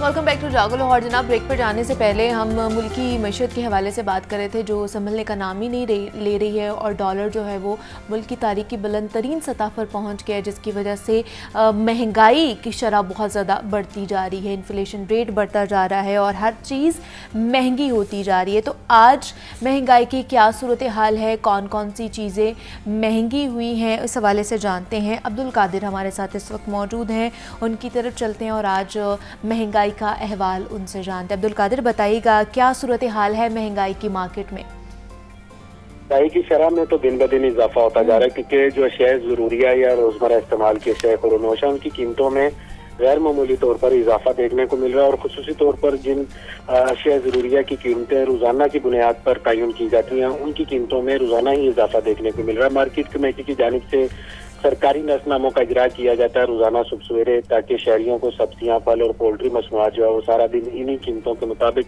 मुयसर हो सके। तो उनमें भी अब महंगाई जो है वो दिन ब दिन बढ़ने लगी है। 3 सब्जियों की कीमतों में आज इजाफा किया गया है और कोई भी सब्जी जो है अब 100 रुपए फी किलो से सस्ती नहीं रही है, क्योंकि टिंडे फार्मी जो है वो 5 रुपए बढ़ाकर 110 रुपए मुकर्रर किए गए, लेकिन मार्केट में 110 के बरक से 140 से 150 रुपए फी किलो तक फरोख्त किए जा रहे हैं। फूल गोभी जो पहले कभी 20 और 30 रुपए फी किलो में आसानी दस्तयाब थी, 20 रुपए महंगी करके 120 रुपए कीमत मुकर्रर की गई है, लेकिन मार्केट में 150 रुपए फी किलो तक फरोख्त की जा रही। शिमला मिर्च जो 60-70 रुपए फी किलो थी, उसकी कीमत में 15 रुपए का इजाफा किया गया और 100 रुपए सरकारी रेल इसमें आज की कीमत है, लेकिन मार्केट में 140 रुपए फी किलो तक फरोख्त की जा रही है। इसी तरह प्याज, टमाटर, लहसुन और अदरक जो हर हंडिया का लाजमी जुज़ है, उनकी कीमतों में भी गैर मामूली तौर पर इजाफा देखने को मिल रहा है। सब्ज मिर्च आज मार्केट में 90 से 100 रुपए फी किलो तक फरोख्त की जा रही है, अदरक 850 रुपए फी किलो तक, लहसुन जो है वो 450 रुपए फी किलो तक, टमाटर 50 और प्याज जो है वो 70 रुपए फी किलो तक फरोख्त किया जा रहा है।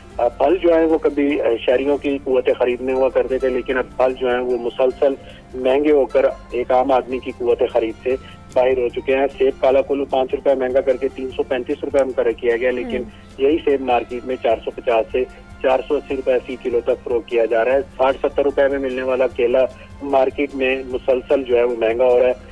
दर्जावल केला मार्केट में 380 से 400 रुपए फी दर्जन तक, जबकि दर्जा दोम का केला 230 से 250 रुपए फी दर्जन तक, और दर्जा सोम या जिसे थर्ड क्लास क्वालिटी भी कहा जाता है वो 200 रुपए फी दर्जन तक फरोख्त किया जा रहा है। मतलब सब्जियां और जो फल हैं वो अभी भी कुव्वत खरीद से बाहर ही हैं और रोजाना की बुनियाद पर उनकी कीमतें जो है बढ़ती जा रही हैं। अच्छा अब्दुल कादिर, हमें चिकन और अंडों की सूरत हाल के हवाले से बताइएगा, उनकी कीमतें कहाँ तक पहुँच गई? आज बिल्कुल चिकन और अंडे जो हैं वो रोजाना की बुनियाद पर महंगे हो रहे हैं। मौसम में वाज़ह तब्दीली के बावजूद अंडों की कीमतों में मुसलसल इजाफा हो रहा है और आज भी तीसरे रोज 1 रुपए फी दर्जन बढ़ाकर 273 रुपए दर्जन कीमत मुकर्रर की गई है, लेकिन मार्केट में 23 रुपए फी दर्जन तक अंडा फरोख्त किया जा रहा है, यानी कि 280 से 290 रुपए दर्जन तक मार्केट में अंडों की फरोख्त की जा रही। ब्रायलर आज 7 रुपए महंगा करके 594 रुपए फी किलो मुकर्रर किया गया। 600 रुपए फी किलो की सतह तक ब्रायलर भी जो है पहुंच चुका है। साथ ही ब्रायलर गोश्त जो है वो मार्केट में 680 रुपए फी किलो तक फरोख्त किया जा रहा है, जबकि बोनलेस ब्रायलर जो है वो 750 से 780 रुपए फी किलो तक फरोख्त किया जा रहा है। और इस हवाले से शहरी जो है वो खासे परेशान है और उनकी जानिब से मौक़िफ़ इख्तियार किया जा रहा है कि मटन और बीफ पहले ही एक आम आदमी की कुव्वत खरीद से बाहर था, ब्रायलर जो 350-400 रुपए फी किलो तक दस्तियाब होता था, वो भी 600 रुपए फी किलो से तजावज़ कर चुका है, जिसकी वजह से अब सार्फिन की जानिब से ब्रायलर की खरीदारी जो है वो गैर मामूली तौर पर कम की गई है। और इंतजामिया की जानिब से दावा ये किया जाता है कि तमाम जो अशिया ज़रूरी है उनकी कीमतों का तयन डिमांड एंड सप्लाई पे किया जाता है। डिमांड ज़्यादा हो, सप्लाई कम हो तो कीमतों में इजाफा जो है फितरी अमल है। लेकिन ब्रायलर के मामले में ये सब कुछ जो है वो उलट दिखाई दे रहा है, क्योंकि इस वक्त मार्केट में ब्रायलर की जो डिमांड है वो तकरीबन 50 से 60% तक गिर चुकी है। परचून में ब्रायलर की फरोख्त जो है वो 50-60% तक कम हो चुकी है, लेकिन इसके बावजूद ब्रायलर की कीमतों में इजाफा किया जा रहा है। और इस इजाफे की बड़ी वजह जो है वो मसनूई किल्लत है। मसनूई किल्लत पैदा करके डिमांड एंड सप्लाई में गैप जो है वो बढ़ाया जा रहा है, ताकि कीमतें जो है वो बुलंद से बुलंद सतह पर रखी जा सके और ब्रायलर जो है वो मसनूई किल्लत पैदा करके चिकन की कीमतें बढ़ाई जा रही हैं। अच्छा, दूसरा आटे की सूरत हाल के हवाले से अब्दुल कादिर बताइएगा। पिछले दिनों काफ़ी इस हवाले से हमने देखा कि ख़बरें भी गर्दिश में थी, बहुत से जो थैले थे आटे के उनका भी इंकशाफात हुए थे कि वो भी गायब हुए हैं। तो अब मार्केट में क्या सूरत हाल है आटे की, क्या दस्तयाब है आटा? हाँ जी, बिल्कुल। सस्ते आटे के हवाले से बात की जाए तो वो शहरियों के लिए जो है वो दस्तयाब नहीं है, क्योंकि महंगा आटा जो है वो तो हर मार्केट और हर बाजार और हर दुकान पे बासानी दस्तयाब है। इस वक्त चक्की आटे की कीमत के हवाले से बात की जाए तो 170 रुपए फी किलो तक फरोख्त किया जा रहा है, जबकि जो 10 किलो आटे का थैला है वो 1350 रुपए फी किलो तक फरोख्त किया जा रहा है। 20 किलो आटे का थैला जो है वो 2700 से 2600 रुपए फी किलो तक फरोख्त किया जा रहा है। और जो सबसे सस्ता आटा इस वक्त गवर्नमेंट जो शहरियों को फराहम कर रही है वो यूटिलिटी स्टोर पर है, जो कि 648 रुपए फी किलो सी 10 किलो जो है वो आटा का थैला फराहम किया जा रहा है। और इसके लिए, इसके हसूल के लिए शहरियों की एक बड़ी तादाद जो है वो यूटिलिटी स्टोर के खुलने से पहले ही बाहर मौजूद होती है, ताकि उन्हें आटा जो है वो सस्ता मिल सके। लेकिन जो सप्लाई है वो खासी जो है वो डिस्टर्ब हो चुकी हुई है, जिसकी वजह से तमाम शहरियों को सस्ता या सब्सिडाइज आटा जो है वो नहीं मिल रहा है। मार्केट में महंगा आटा दस्तयाब है, सस्ता आटा जो है वो अदम दस्तयाब है। लेकिन सस्ते आटे के असूल के लिए शहरी जो है वो एक यूटिलिटी स्टोर से दूसरे यूटिलिटी स्टोर के धक्के खाने पर मौजूद है। और इस हवाले से शहरी जो है वो आटे की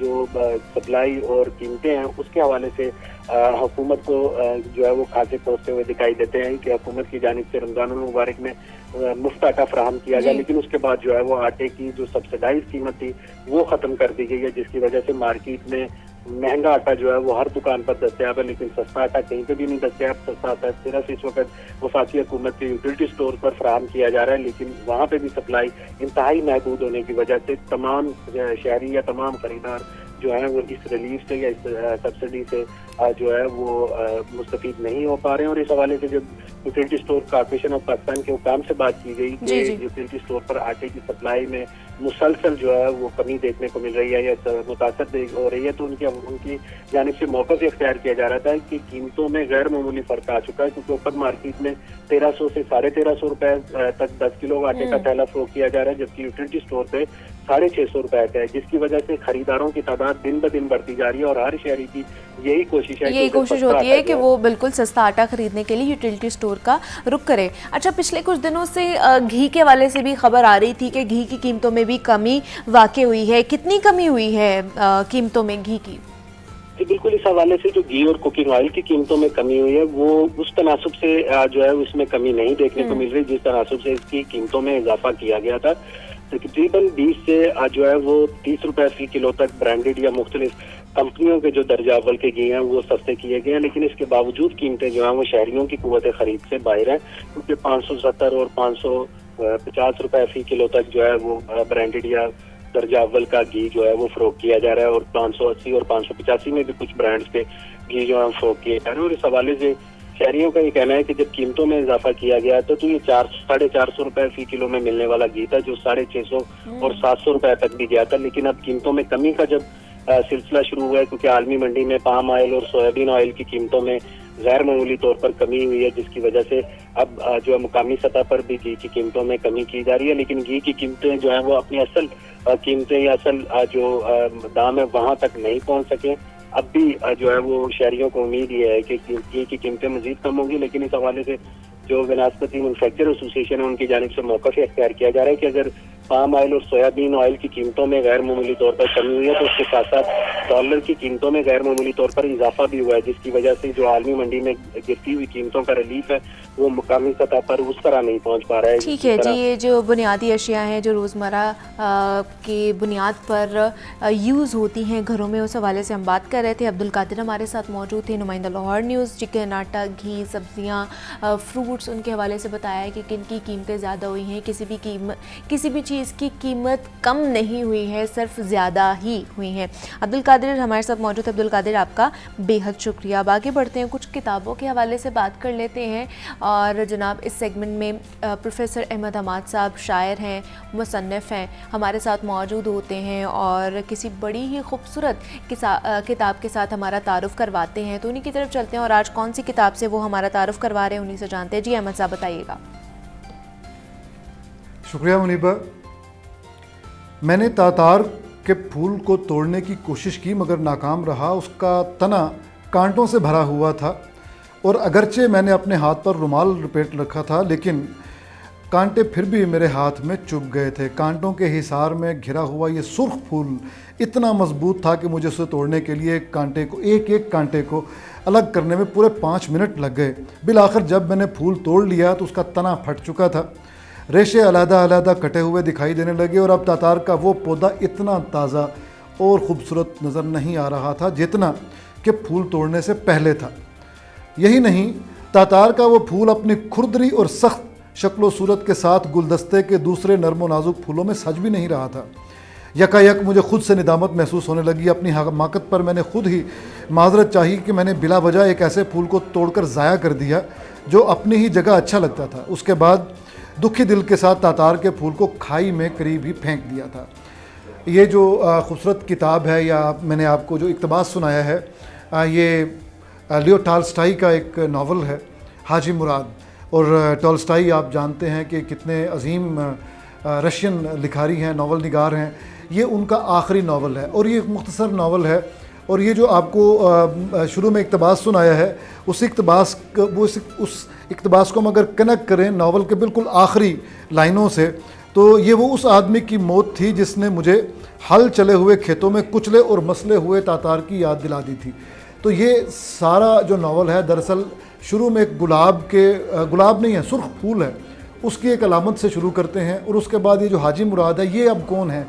ये इमाम शामिल के साथ एक जंगजू थे जो अपने इख्तलाफात की वजह से अलग हो गए। दागिस्तान में जो लड़ाई चल रही थी रूस के ख़िलाफ़, अलग होने के बाद इन्होंने ज़ार रूस से मदद भी मांगी, रूस की हिमायत भी की। लेकिन सैयद कासिम महमूद साहब का ये कहना है और ये नावल से हमें पता भी चलता है कि उन्होंने आखिरी दम तक दिल से ये तस्लीम ना किया कि मैं किसी तरह सरेंडर कर दूं, और फिर सरेंडर करते और फ़रार होते हुए ही बिलाखिर ये फिर मारे भी गए और इनका सर काट लिया गया।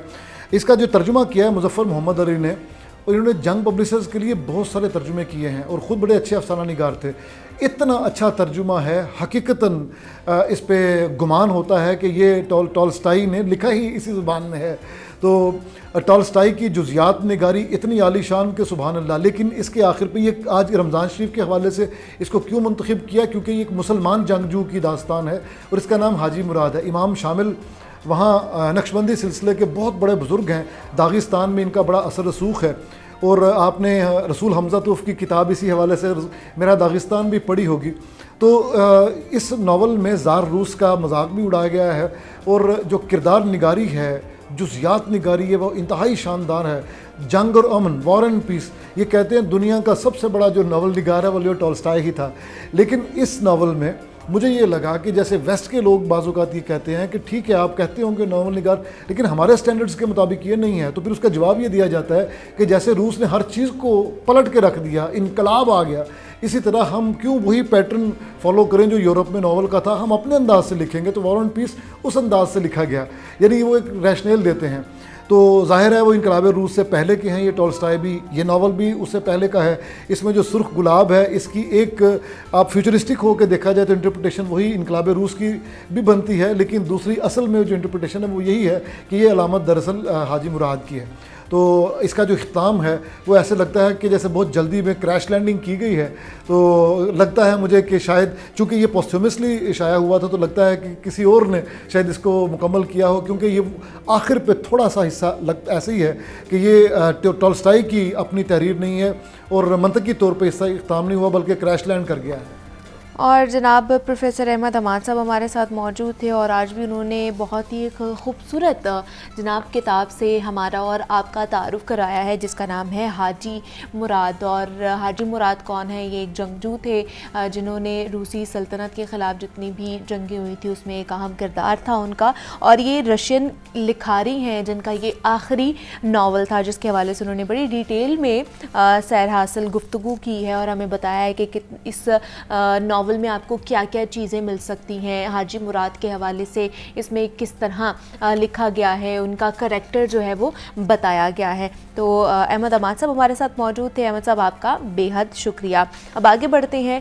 एक और ख़बर है जो आपके साथ शेयर करनी है, वो ये है कि जनाब वक्त के थपेड़ों से मार सहते सहते खस्ता हाल हो जाने वाले मुगला दे खूह के आसार बहाल कर दिए गए हैं।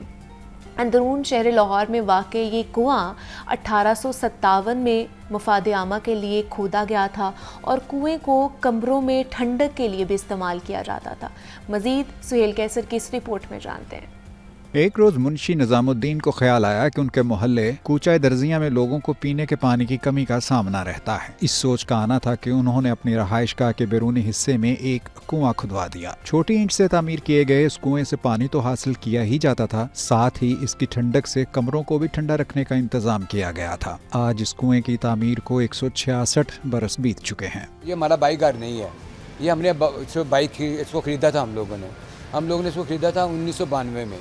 तो जब इसकी रजिस्ट्री के पेपर तैयार होने थे तो इनके पास एक बई खाता था और ये फ़र्द जो लेके आते थे उसमें इसका जो इंदराज था वो 1857 था। वाल सिटी के आने से ही तो ये फिर बचा रहा और फिर अल्लाह ने बचा ही लिया इसको। दिल्ली दरवाजे की मशहूर सुरजन गली के करीब ही वाक़या मुगलों का ये खूह मिटने के करीब पहुंच गया था, लेकिन इसकी खुशकिस्मती रही कि ये मुतल्लका इदारों की नज़रों में आ गया, जिसके बाद इसके बचे खुचे आसार को बचाकर आइंदा नस्लों के लिए महफूज कर लिया गया है। जीटी रोड्स के अलॉन्ग विद आपको बहुत सी बॉलियाँ और सराइज मिलती हैं, उन सब के साथ कुएँ आपको मिलेंगे। तो everything was very very carefully worked out. ऐसे नहीं थी कि हैपोथेटिकल कोई चीज़ कर दिया जाता है। सो वेल्स यानी कि पानी always played very very important role in the development and लोगों की जो रहने की जगह होती थी उसमें कुआं जो है वो हमेशा एक इम्पोर्टेंट रोल प्ले करता था। मुगलों का खूह अब पानी तो फराहम नहीं करता, लेकिन इससे तारीख की बहुत सी कहानियां जरूर सुनी जा सकती हैं। ये तो तय है कि गया वक्त फिर कभी हाथ नहीं आ सकता। हाँ, अलबत्ता अगर गुजरे हुए वक्तों की कुछ निशानियां हमारे सामने आन मौजूद हों तो उन्हें प्रिजर्व करने की कोशिश ज़रूर की जानी चाहिए कि ये निशानियां हमारे पास आने वाली नस्लों की अमानत हैं। कैमरामैन उमैर फजल के साथ सुहेल कैसर, लाहौर। और जनाब ये रिपोर्ट आप लोगों ने मुलाहिज़ा फरमाई। आगे बढ़ते हैं और कुछ बात कर लेते हैं अगले सेगमेंट के हवाले से। तो जनाब अभी हमने बात करनी है सिंगल पेरेंटिंग के हवाले से, और ये एक ऐसा मौजू है जिस पर हमारे यहाँ बहुत कम बात की जाती है, मगर इसे ज़ेरे बहस लाना बहुत ज़्यादा ज़रूरी है ताकि इन सब की रहनुमाई हो सके जो इन हालात का सामना कर रहे होते हैं। बेशक बच्चों के लिए ना दोनों माँ बाप की ही ज़रूरत होती है उन्हें, मगर बाज़ औक़ात किसी की या तो मौत हो जाती है या हालात ऐसे हो जाते हैं कि दोनों का एक साथ चलना या रहना बहुत ज़्यादा मुश्किल हो जाता है, और उसकी सबसे बाद में जब होती है तो वो सिंगल पेरेंट के ऊपर सारी जिम्मेदारी आ जाती है अपने बच्चों की। तो सिंगल पेरेंटिंग करना कितना मुश्किल है एक माँ के लिए या एक बाप के लिए, कितना बड़ा चैलेंज होता है बच्चों को संभालना, किस तरह की चैलेंजेस फेस करने पड़ सकते हैं, इस पर आज हम बात करेंगे। हमारे साथ इन स्टूडियोज़ में मौजूद हैं अस्मा रफ़ीक है जो कि सिंगल पेरेंटिंग एक्सपर्ट हैं। अस्मा, आपको वेलकम कहती हूँ जागो लाहौर में। कैसी हैं आप? Thank you so much, welcome. ठीक है आप? हाँ जी। अच्छा अस्मा, ये आजकल बहुत ज़्यादा इस पे अवेयरनेस मेरे ख्याल से हमें फैलानी भी चाहिए सिंगल पेरेंटिंग के हवाले से। लोगों को नहीं पता कि किस तरह अगर सिंगल पेरेंटिंग हमें करनी है, बच्चों को किस तरह संभालना है। सबसे पहले तो ये हमें बताइए कि क्या क्या चैलेंजेस फेस करने पड़ते हैं एक सिंगल पेरेंट को। सिंगल पेरेंट के हवाले से अगर बात करें तो मेरी नज़र में सबसे ज़्यादा इम्पॉर्टेंट चीज़ जो है वो तरबिया है। आप बच्चों को पैदा करना is not a big deal, आपको तो जो तरबियत करना उनका होता है ना वो सबसे ज़्यादा डिफ़िकल्ट टास्क होता है, और वो भी मदर और फादर दोनों अगर इकट्ठे हों तो द बेस्ट होता है। लेकिन अगर सिर्फ एक मदर या एक फादर के ऊपर ये जिम्मेदारी आ जाती है तो ये बहुत चैलेंजिंग होता है। मेरे 2 बच्चे हैं अल्हम्दुलिल्लाह, और मैं ख़ुद फिज़िकली चैलेंज लेडी हूँ, और मेरे ऊपर अल्लाह ताला ने मतलब एक आजमाइश के बाद दूसरी तीसरी काफ़ी इस तरह से कर दिया कि मुझे खुद भी समझ नहीं आ रहा था कि अच्छा अल्लाह ताला ने सिर्फ मुझे सेलेक्ट कर लिया इन सब चीज़ों के लिए। सिंगल पेरेंट है? और मैं भी सिंगल पेरेंट हूँ। तो अभी भी मैं बच्चों को घर छोड़ के मतलब आई हूँ, कभी सिस्टर के पास में, कभी नेबर्स में, अभी अब निकलना पड़ता है कहीं ना कहीं, कुछ ना कुछ हाथ पाँव मारने पड़ते हैं अपने जॉब के लिए, बिजनेस के लिए, तो उस चीज़ के हवाले से बहुत ज़्यादा डिफ़िकल्टी होती है। फिर बच्चों को जो टाइम देना होता है वो बहुत होता है, ज़रूरी होता है, क्योंकि हर बच्चा टाइम मांगता है, और बॉयज़ स्पेशली जो होते हैं उनको फादर के साथ ज़्यादा अटैचमेंट होती है। तो मुझे तो बस एट वंस बग़ैर किसी शरई यूज़र के जो है एक तलाक का नोटिस मिल जाता है, और मुझे एक जिस तरीके से कहते हैं कैश किया गया था कि बिकॉज आई वॉज डिसेबल, तो द पीपल सेड कि अच्छा भाई इसका तो पेरेंट्स इसको नहीं कहीं भी जाने देंगे, और वो जब जो चीज़ चाहिए, इतने पैसे चाहिए, इतना चाहिए करके यूँ कैश किया गया और 8 साल तक बेवकूफ़ बनाया गया। देन माई एक्स हस्बैंड वेंट अब्रॉड, और वहाँ से जाके उसने डिवोर्स भेजी, और अब उसके बाद में वो अपने फ्रेंड्स सबको कहता है यार मुझे अब कोई कुछ बिगाड़ के दिखाए, not a single penny he is giving to us. और 1.5-2 साल हो गए हैं, पाकिस्तान आया, उसने शादी की, वो दोबारा वही चला गया। और मैं कभी अदालत में हूँ, कभी यूनियन काउंसिल में, उस दिन भी यूनियन काउंसिल में से रोते रोते बाहर निकल रही थी, बिकॉज मुझे इतनी तकलीफ़ होती है। आप एक ऑलरेडी चैलेंज्ड हैं, आप फिज़िकली डिसेबल्ड हैं, आप उसके बाद में अपने बच्चों की जिम्मेदारी भी डाल रहे हैं। लाइक अल्लाह ताला जो है वो क्या फरमाते हैं वो वाली बातें भूल चुके हैं लोग। बिल्कुल ठीक है, आपको आपका हक याद है कि आपको 4 शादियां करनी है, आपको कोई फ़राइज़ याद नहीं है कि आपने अपने बच्चों की कफालत भी करनी है। लेकिन तो फिर भी अल्लाह पाक ने आपको बहुत हिम्मत अता की है और आपको मुंतखब किया है कि आप जो है अपने बच्चों की अच्छी परवरिश कर सके।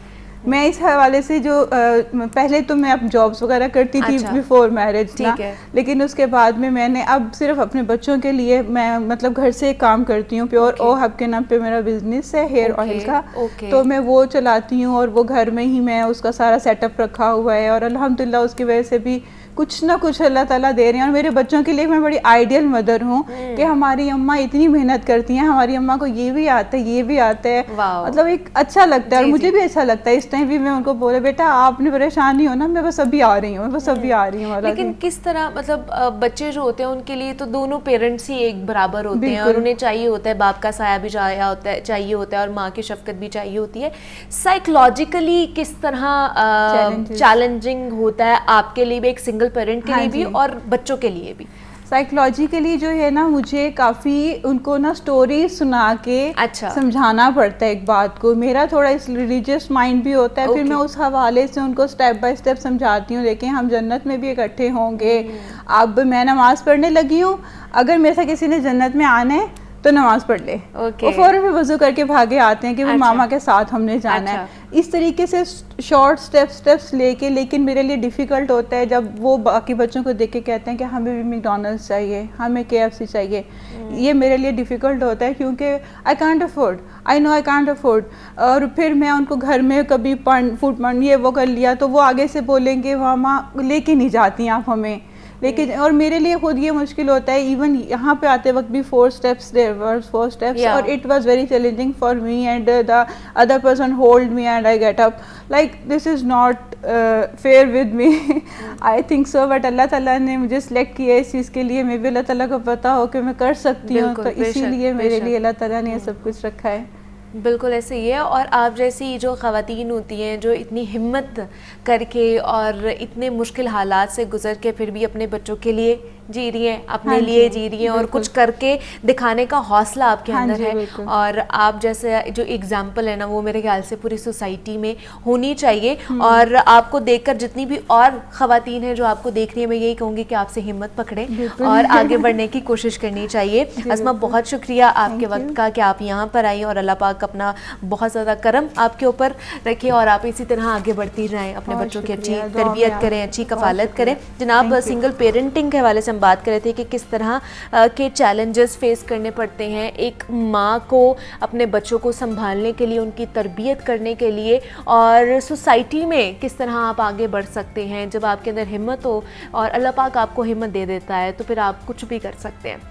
यहाँ पे मुझे इजाज़त दीजिए, अपना बहुत सारा ख्याल रखिएगा। कल आपसे दोबारा मुलाकात होगी। अल्लाह हाफ़िज़।